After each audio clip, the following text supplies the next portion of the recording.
Hola amigos, ¿qué tal? Bueno, pues por fin os traigo el vídeo que os había dicho de una de las pedagogas más importantes en Europa durante el siglo XX y XIX.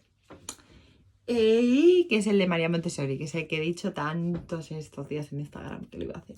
Y diréis, ¿por qué María Montessori? Pues principalmente porque mi novio me dejó un libro que hablaba de su vida y explicó bastante bien el método en el libro. También me parecía una manera muy esquemática de entender el libro. Y yo creo que lo voy a hacer de la manera más rápida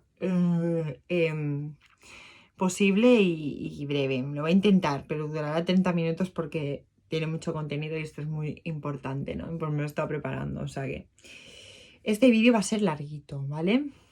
Pero bueno, os explicaré un poco su vida, el método que creó y cómo murió, que murió en Ámsterdam por un derrame cerebral el 2 de mayo del 52.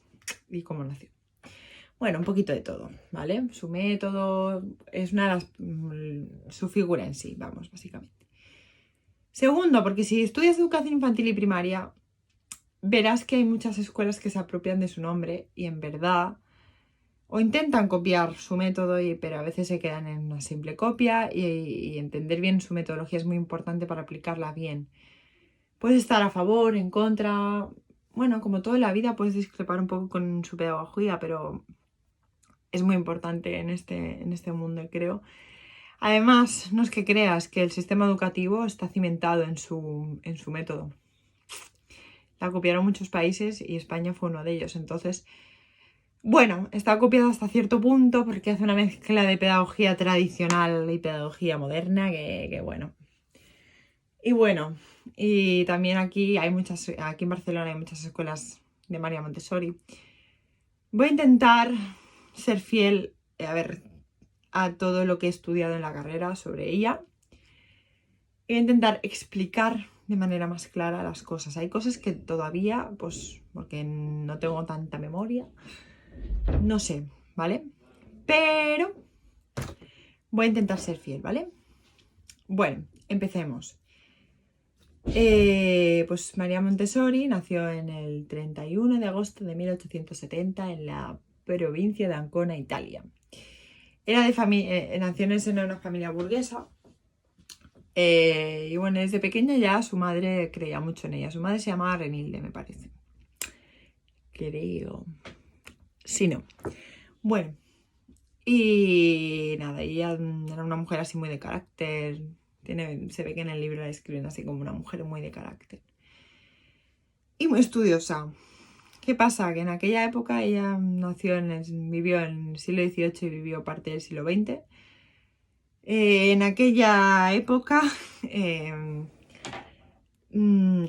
ser mujer y ser estudiante era muy incompatible porque la mujer estaba destinada a pues, la casa, los niños, ya lo sabemos, bueno, eso ya lo sabemos todo el mundo. Pero ella pues no se conformó, ¿vale? Ella era una mujer muy inconformista que decidió luchar por lo que ella consideraba que debía ser. Entonces luchó para que la admitieran en la universidad. La admitieron y empezó a estudiar ingeniería. Pero a medida que iba pasando y iba viendo los problemas sociales que estaba teniendo la sociedad, eso a ella le reventaba.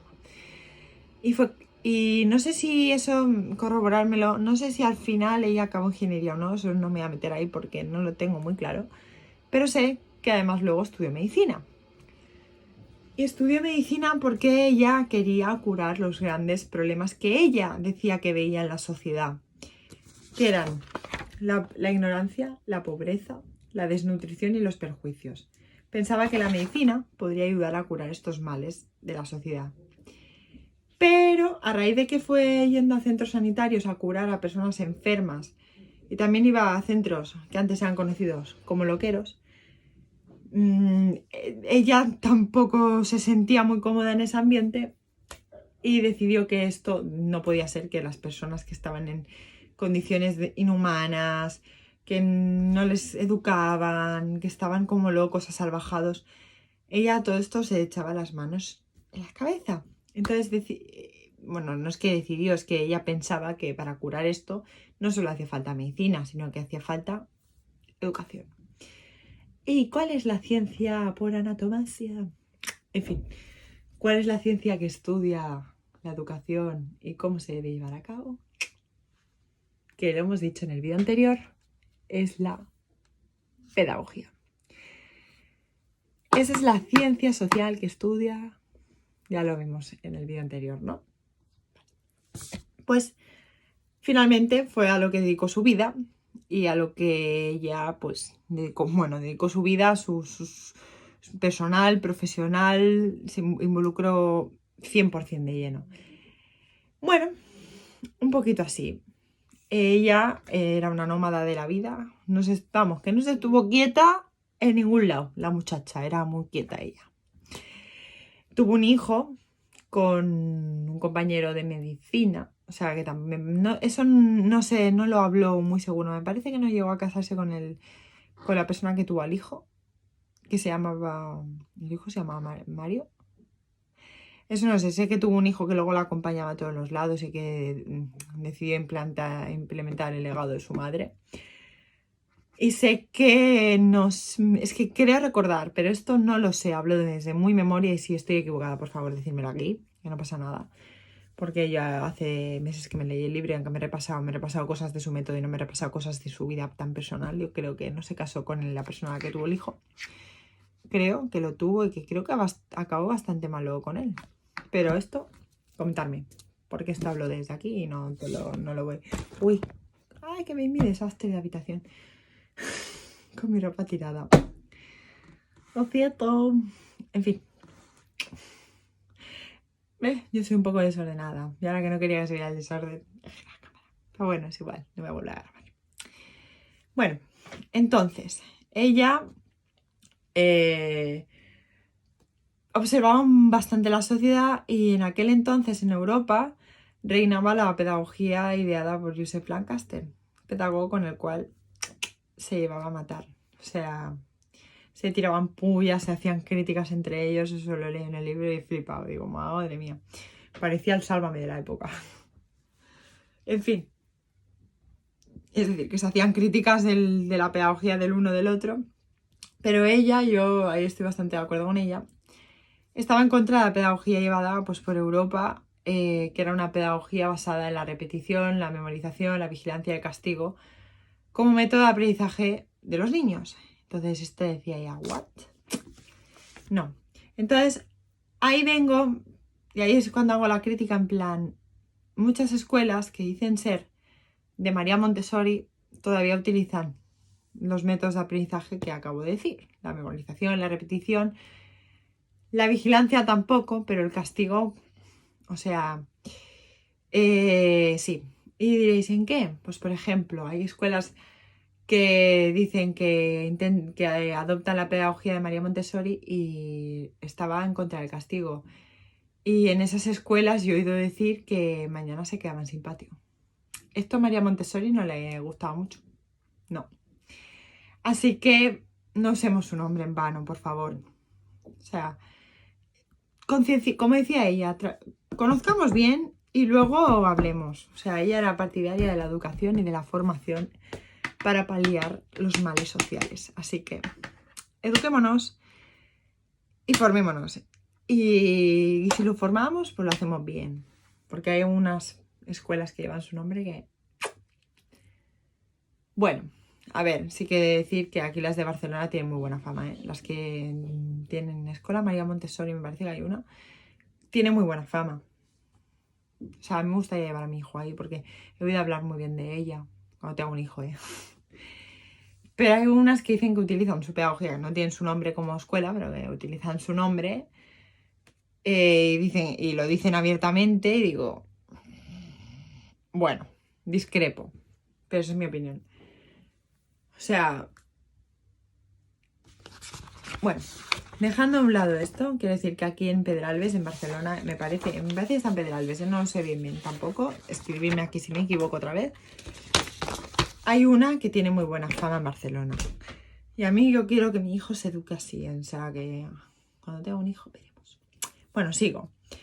Otro de los grandes legados, o sea, también fue una de las precursoras del movimiento feminista que luego entraré.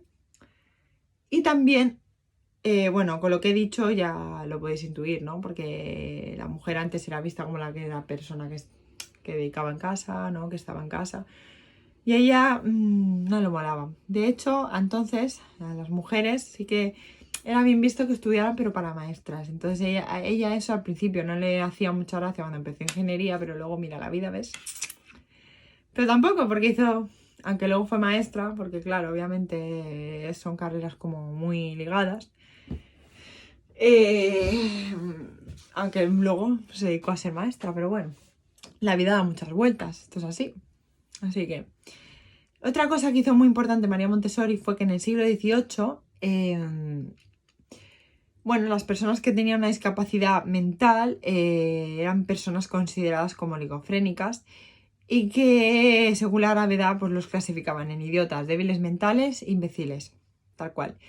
Y en aquel entonces la sociedad también los consideraba como personas que eran imposibles de educar. Y entonces María Montessori dijo, a ver, ¿cómo? Que no se pueden educar. Estas personas necesitan más que nada una educación para que se conviertan en unos adultos responsables. No puede ser que sean considerados como unas locas o locos. No puede ser. ¿Y qué es lo que ayuda a estas personas a que se conviertan en adultos responsables? La educación. Entonces o sea que gracias a María Montessori, las personas que tienen discapacidades intelectuales tienen derecho a una vida digna, a unos estudios, a una formación. O sea, le debemos mucho. Es verdad.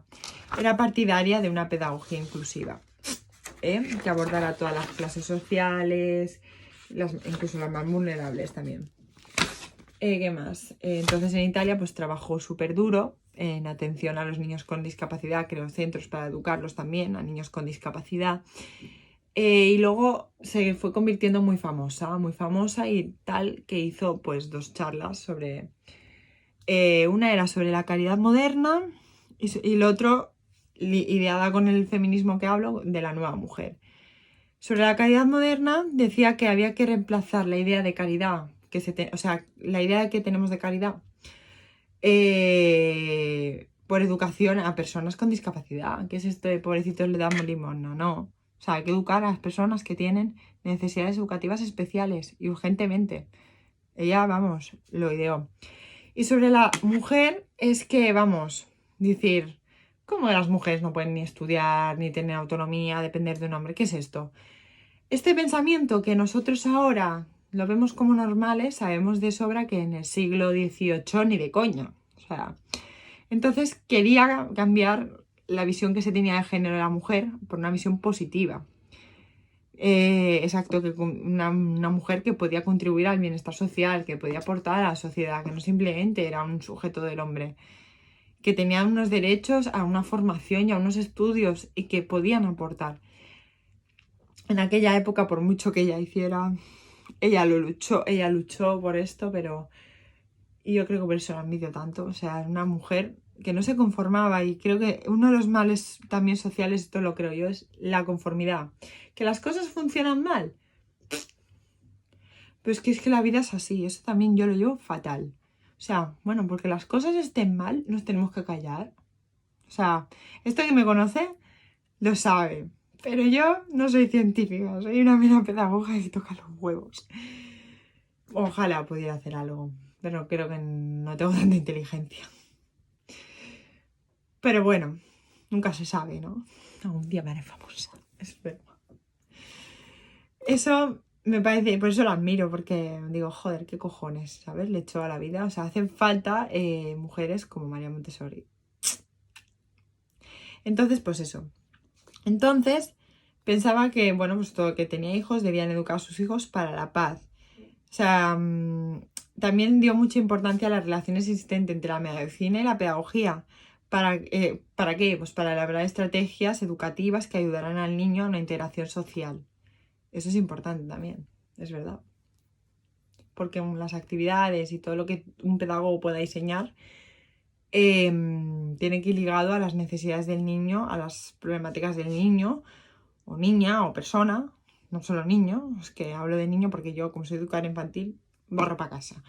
Pero los pedagogos no solo idean proyectos para niños, sino que idean proyectos para todo el mundo. Pero bueno, yo siempre barro para mi casa.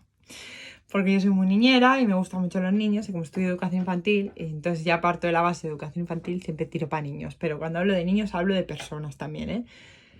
Mayores, adultos, quiero decir personas de cualquier edad. Que es que a veces me hablo un poco como el coño, de mal. Como el culo, quería decir, como el culo. Qué mal. Tampoco hay que mal hablar, ¿eh?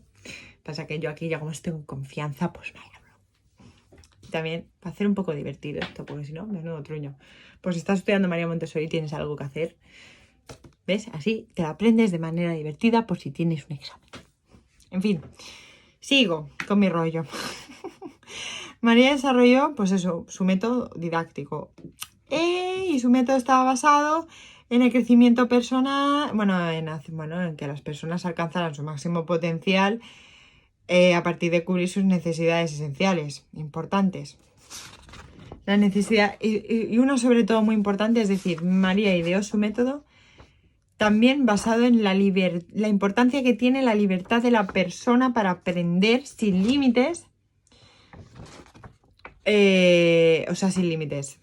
Dentro de unos límites, quería decir. Dentro de unos límites determinados, pero sin barreras, quería decir. Sin barreras, pero dentro de unos límites cuidadosamente preparados que garantice el aprendizaje del niño a través de una exposición de materiales y experiencias adecuadas a su entorno, a sus circunstancias y a él. Es decir, que el niño tiene que aprender libremente a través de unos materiales creados y diseñados para él, y que tiene que adquirir experiencias a través de esos materiales y a través de su propia libertad y a través de sus propias ganas. O sea, no puedes obligar a un niño a que aprenda 2 más 2 en este momento porque tú lo quieres, no.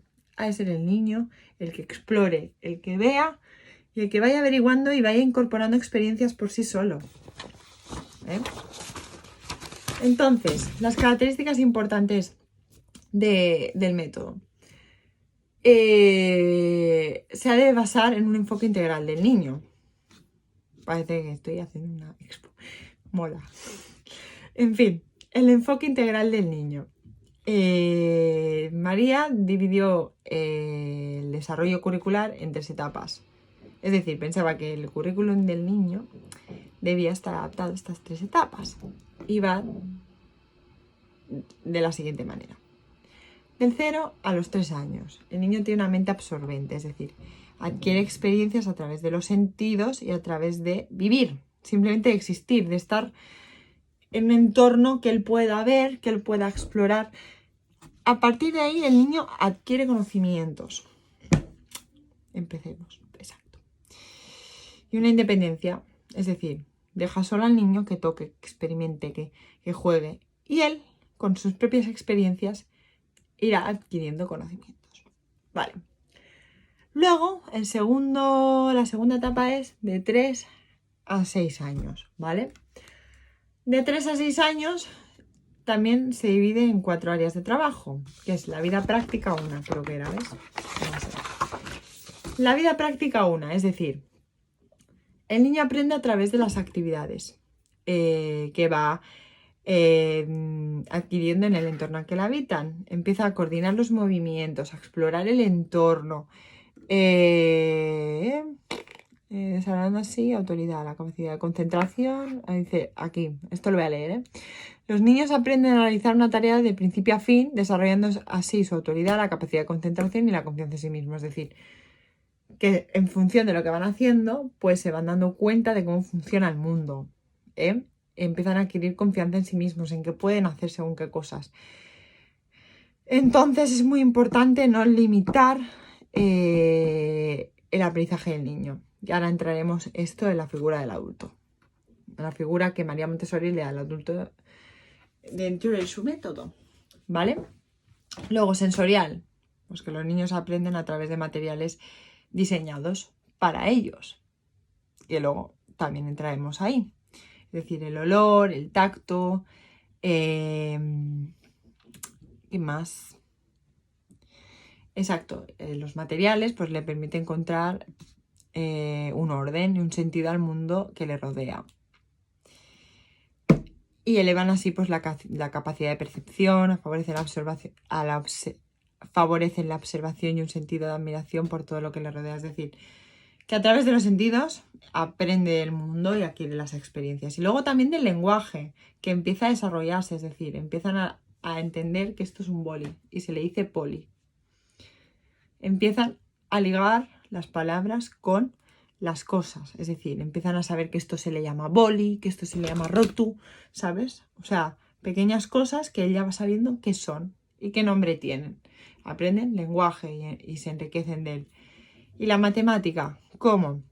A través de conceptos. Esto voy a incidir en él porque yo creo que uno de los problemas que tuve con las matemáticas fue que ella fue patillada de base. Los niños aprenden de 3 a 6 años cosas concretas y empiezan a introducir algo abstracto. ¿Por qué incido en esto? Los niños, además lo decía Piaget también, los niños a esa edad aprenden cosas que ven, o sea, que las pueden palpar. O sea, tú le enseñas que esto es 1 y que aquí hay 2 cosas y les enseñan 1 y 2 y se lo explicas. Entiende que esto es 2 y que aquí hay 1. ¿Qué significa esto? Que empiezan a entender conceptos matemáticos de los números y todo esto a través de lo que ven. De lo que ven y lo que perciben. Y empiezan a imaginarse conceptos que ya no están cuando la mente está preparada. Pero por ahora empiezan a conocer intuitivamente con las cosas que perciben. Es decir, los materiales ayudan a aprender y a entender conceptos matemáticos y a trabajar con cosas concretas que lo conducen intuitivamente, es decir, que a través de lo concreto llego al abstracto, es de imaginarme 2 cosas sin que yo las esté viendo. ¿Por qué explico esto? Vale, porque ahí yo pienso, esto es opinión mía, ahí es donde yo pienso que los profes patillan un montón, los profes y quien elabora los proyectos curriculares y todo esto. ¿Y por qué? Porque enseñamos mates abstractas, quiero decir, o sea, que enseñamos que 5 más 5 no son 10. Lo enseñamos así, con el típico, mira, lo enseñamos así. Voy a hacer una hoja, 5 más 5 igual a 10. Se lo ponemos con los signos, que empieza a entender que esto es el signo de más a los 5 años, ¿vale? Voy a poner el móvil a cargar, que se me queda sin batería. Lo que digo. Eso. A ver si puedo ponerlo. Bueno, eso. Que empieza. Y es tan fácil como que a esa edad le pones 5 cosas. Es que ahora, a ver si puedo. Un momentito. ¿Vale? Me voy a poner así la pantalla, la he girado, ¿vale? Es que se ve la lámpara fea. Vale. Y esta es tan fácil como le pongas 5 cosas. No sé, tío, es que ahora no tengo aquí 5 rotis. Bueno, pues o 3. Enséñale 3. 1, 2, 3. Y si le enseñas que estas cosas 4, 5 y 6, entenderá que 3 por un lado, 3 por un lado y 3 por el otro hacen juntos 6. Es decir, que se le enseñe con cosas que pueda ver y palpar. Y aquí cometemos el gran error de que no enseñamos a los niños con cosas que puede ver. Le enseñamos con cosas que no se está imaginando que esto habla de conceptos reales. Y a mí me enseñaron mal en ese tema. ¿Por qué? Porque me acuerdo que me enseñaron con bolitas dibujadas al lado, que bueno, que facilitó bastante el asunto, pero con bolitas y a veces no fue las primeras veces. Esto recuerdo que cuando me enseñaron estos conceptos hacía ya como 2 meses que empezaban 2. ¿Qué son 2 y 2, 4? ¿No es más fácil decirle 2 cosas juntos, 1, 2, 3, 4? Y empiezan a entender. Pues el problema está en que enseñamos los conceptos abstractos a los 5 años. No debería ser así. Esta es mi opinión. ¿Por qué? Porque las mates muchas veces no son, pienso en mi opinión, que me digan aquí los matemáticos lo que quieras. Pero A mí lo que me costaba mucho de las mates, esto ya hablo de mí, ¿eh? Es imaginarme las cosas. Y pienso que uno de los problemas que se comete, porque no soy la única que le cuestan las mates, cuando se enseña matemáticas es esto. Esto pienso que debería mejorar. Bueno, quitando esta opinión, sigo, ¿eh? Con María Montessori. En fin, sigo. Vale. ¿Qué más? Hay muchas cosas interesantes, pero no me quiero tampoco. Luego, otras cosas importantes del método es que... Ay, coño, puta, es que he tenido que poner el móvil a carga. Es que los materiales tienen que estar preparados y adaptados para su aprendizaje.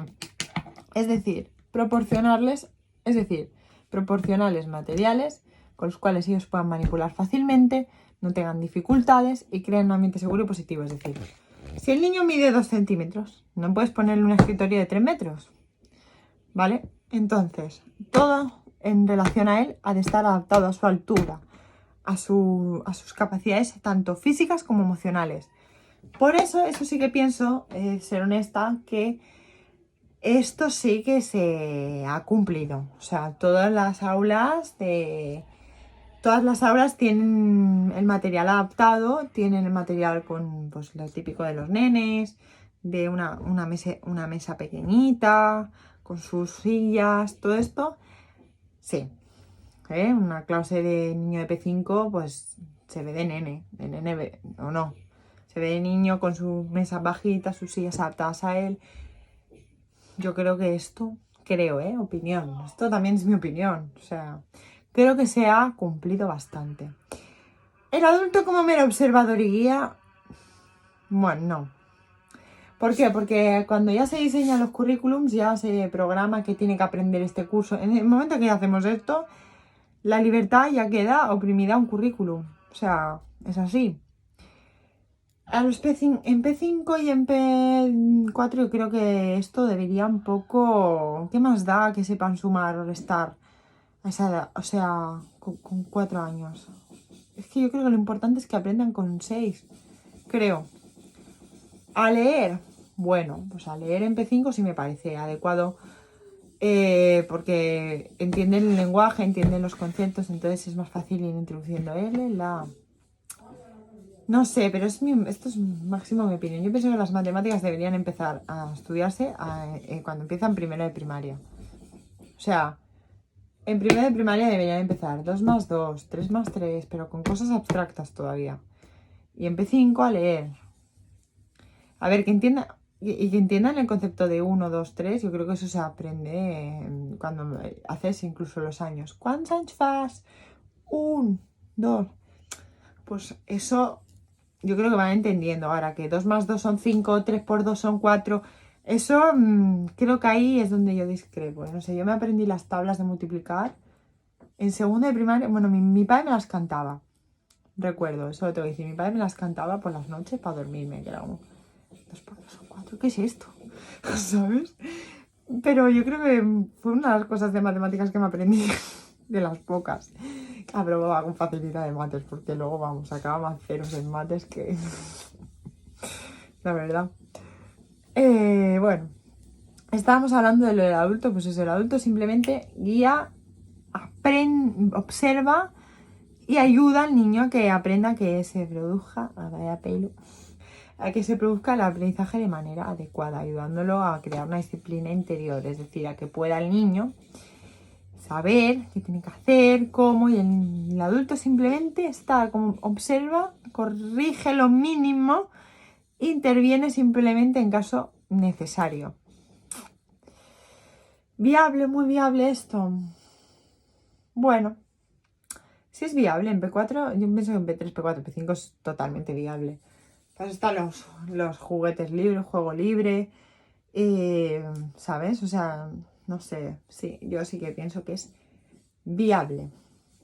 Luego ya en primaria pues tiene que tener unas asignaturas, pero no sé. También podríamos hacer mucho más para que aprendieran libremente. Pues yo sé, tío, en plan, ¿por qué tienen que dar la montaña hoy? ¿Qué queréis hacer hoy? También no costaría nada que preguntar a los profes. A ver, tenemos tantos temas. ¿Qué queréis? Es como un poco más inclusivo, ¿no? No, hoy la montaña. ¿Por qué la montaña? Una cosa que digo yo. No sé. No sé.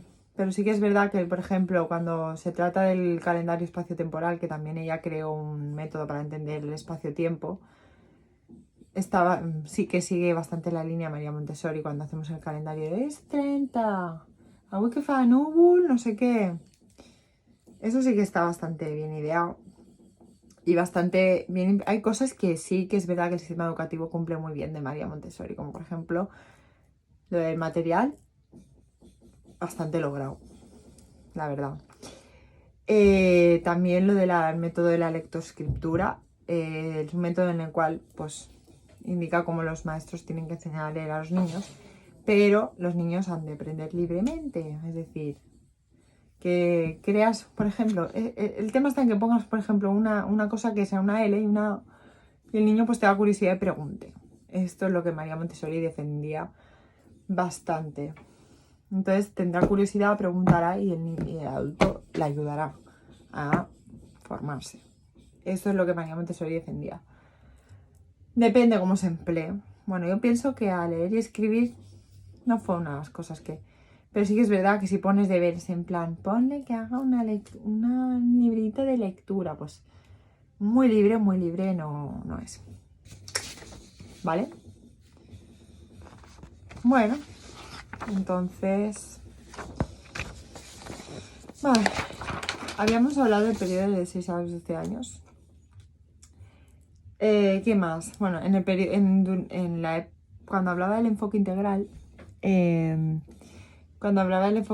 de los 6 a los 12 años es cuando desarrolla la capacidad imaginativa, creativa y empiezan a desarrollarse en diferentes áreas de conocimiento, la cultura, la historia, la ciencia, es decir, cuando desarrollan plenamente las asignaturas que hoy en día entendemos, ¿no? Que se dan, ¿no? Pues eso. Eso fue un poco las bases de su método. O sea, las bases de su método es que el niño aprende libremente, que el adulto simplemente observa, que los materiales y los recursos han estado adaptados a ellos y que estos inciten al aprendizaje. Luego también, como ya vivió las 2 guerras mundiales,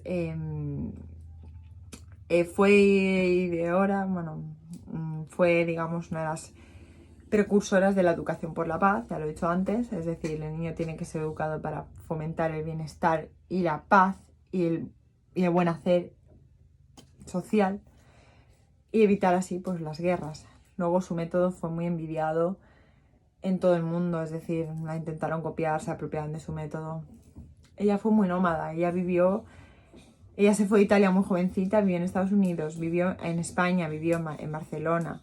Luego se fue a la India durante la Segunda Guerra Mundial porque estaba hasta los huevos de las guerras. Y volvió cuando acabó la Segunda Guerra Mundial a Londres y vio cómo estaban sus clases que se habían quedado destruidas porque ya construyó un montón de colegios. En Italia, su colegio más conocido estaba, me parece que en Roma. Esto no lo sé decir, pero estaba en Italia, no sé en qué parte, pero su colegio se llama Casa di Bambini, que es casa del niño. Y era un espacio pues, donde los padres y donde los adultos llevaban a su niño pues, lo que es el colegio, pero no era entendido, la casa que ella creó en Italia no era entendido como un colegio, sino los niños lo veían como algo divertido, en plan, qué guay, voy a ese sitio. Entonces para los padres fue una liberación también, ¿vale? O sea, por eso digo que el sistema educativo pues está como cimentado en muchas cosas de las que ella fue precursora. Para poder educar necesitamos que... y otra cosa que también es muy importante y que voy a hacer especial inciso.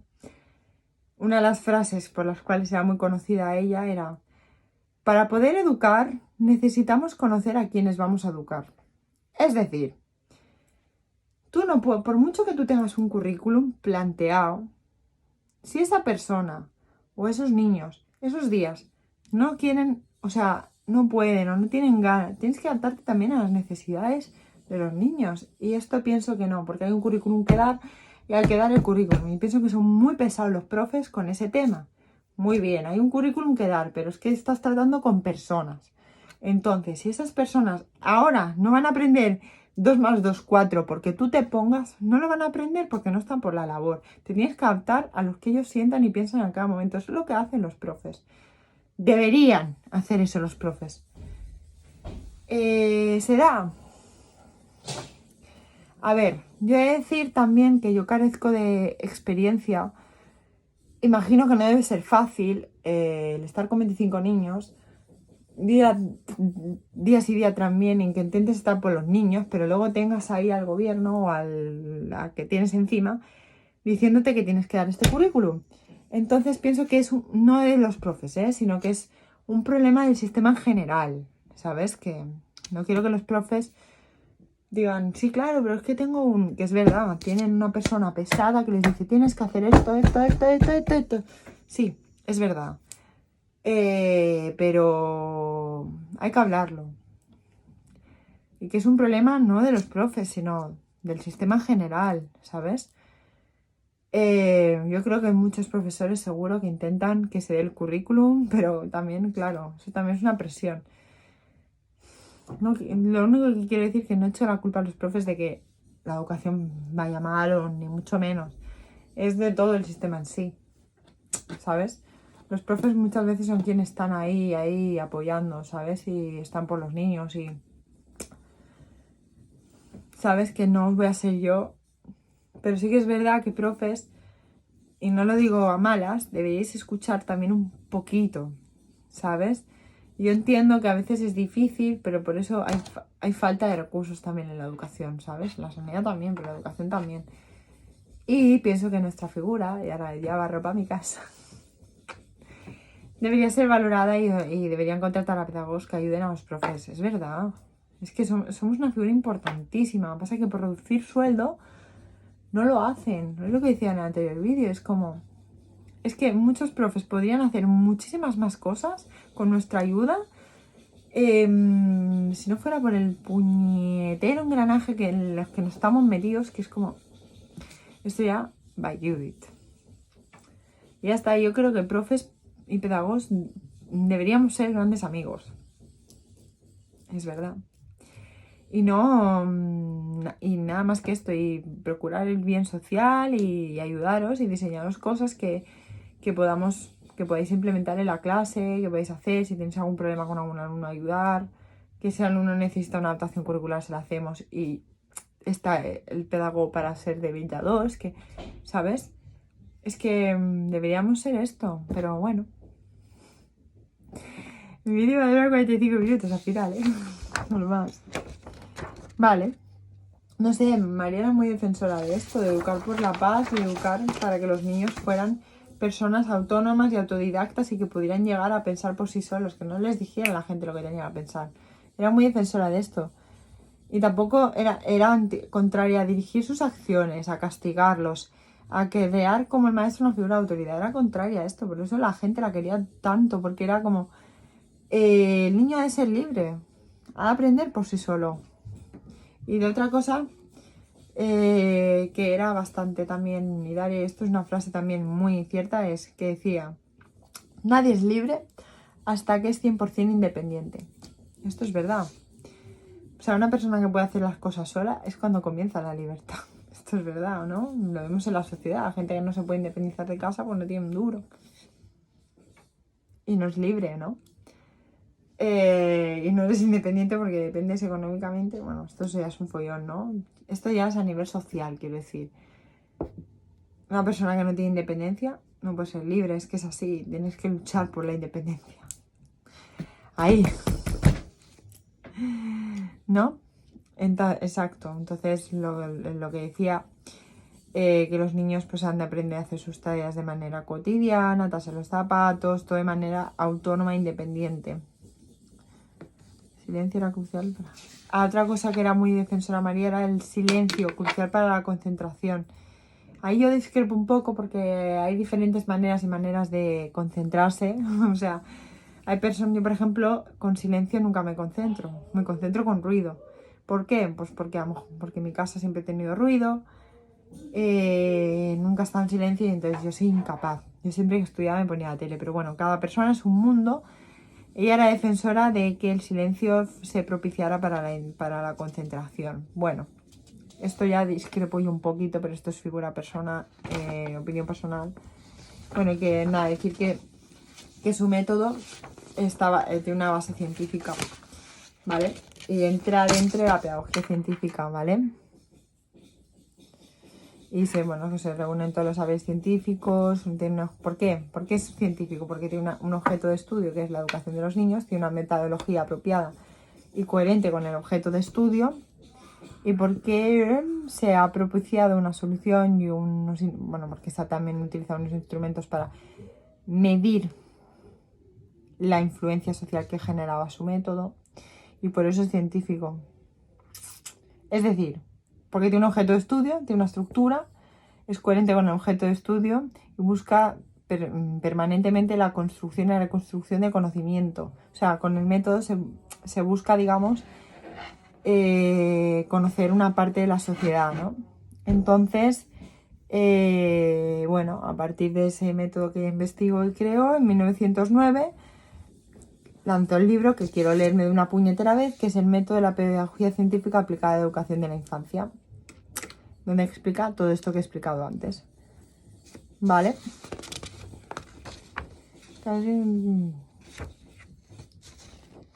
Ya está. Básicamente, pues ya está, chicos. Que crea un calendario del tiempo, el método de la lectoescritura, que es a observar para poder educar al niño, que tienes que educar al niño en función de sus necesidades y tienes que conocer a las personas que vas a educar. Básicamente ya está. Y finalmente, pues ella vivió, decir que ella vivió en Barcelona la guerra civil, la pilló aquí, luego viajó, se fue a Londres, me parece, durante la guerra civil aquí. Y fue muy precursora de esto, de la educación para la paz, y finalmente, al final, ella murió viajando, ¿eh? Quería irse a no sé qué país estaba hablando de irse cuando murió.